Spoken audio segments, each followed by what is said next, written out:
For me, one of the most impressive remnants of the classical Greek and Hellenistic periods are not the great ruins of temples, sculpture, painting, or even civic buildings, but coins. Greek coins can be some of the most beautiful pieces of artwork from the ancient world. In this short video, we'll take a quick look at the history of Greek coinage in antiquity.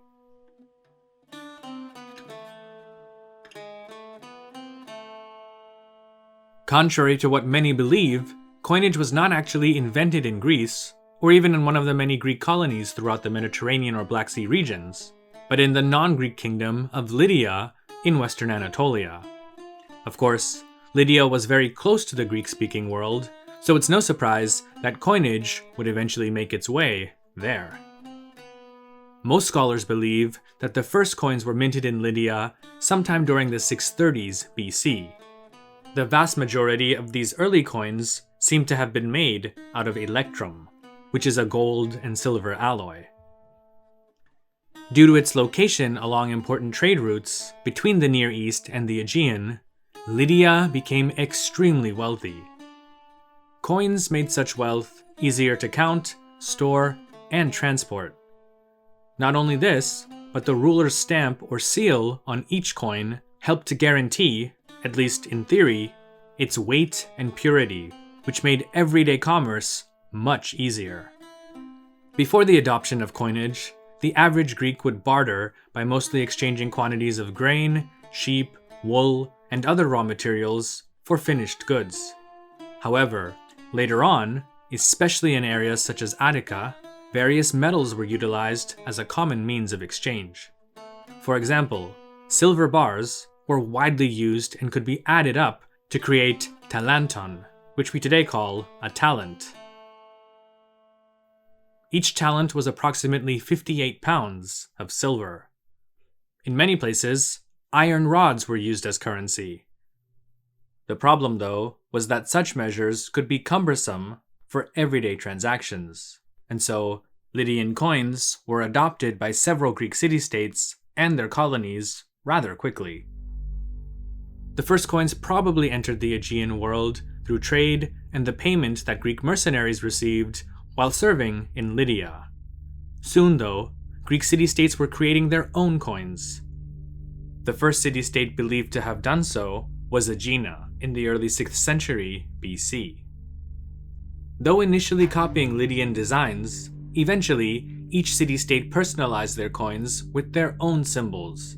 For example, Aegina minted its coins with a sea turtle, Athens with an owl, which was a symbol of the goddess Athena, and Corinth with a Pegasus.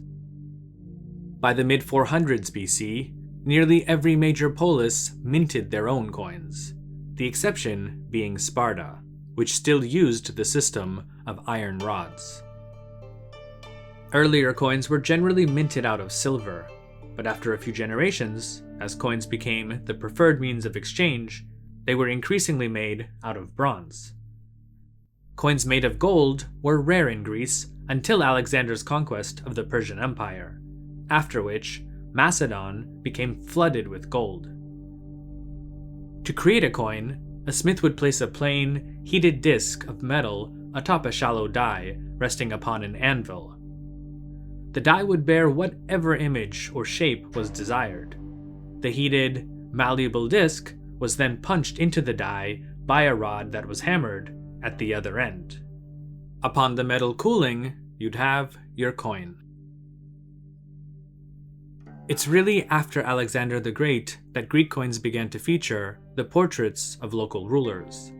This may have initially been in imitation of Persian kings and their satraps, who seem to have had no problem with showing depictions of themselves or the local dynast.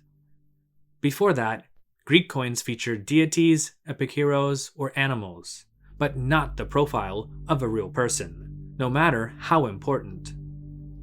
But, after Alexander, his successors throughout the Hellenistic world minted coins with profile portraits of themselves. Such coins have been extremely valuable for archaeologists and historians because not only have they given us a glimpse of what those rulers may have looked like, but also what their names were and the order of their succession within their respective dynasties. This is especially true of the Greco-Bactrian and Indo-Greek kingdoms, whose coins are actually some of my personal favorites. Interestingly, most Greek cities that had been prominent during the classical period stopped minting their own coins during the Hellenistic era and instead used those that had been produced in Macedon, Pergamon, Ptolemaic Egypt, and parts of the Seleucid Empire.